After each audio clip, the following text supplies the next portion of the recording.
Kaawa ka rin sa talong yun. Hindi yung politika eh. Yan mga kabayan at di yan ang taba. Yan naman ang kulyasin may asay. Yan na ho ay pag aabo-abo na. Naluluto ng asay. Yan ho ay ibig sabihin napakainit na ng kulyasin. Maganda na ho yung paglagyan na ng taba. Hindi na ho basta kakapit. Pero siyempre aalagaan pa rin ho yung halo.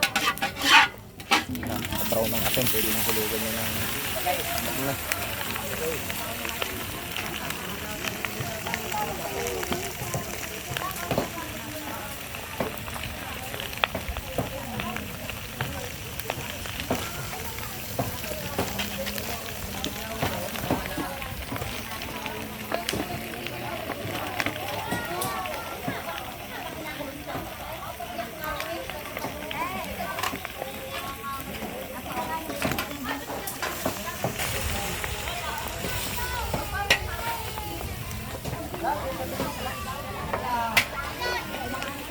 Yan!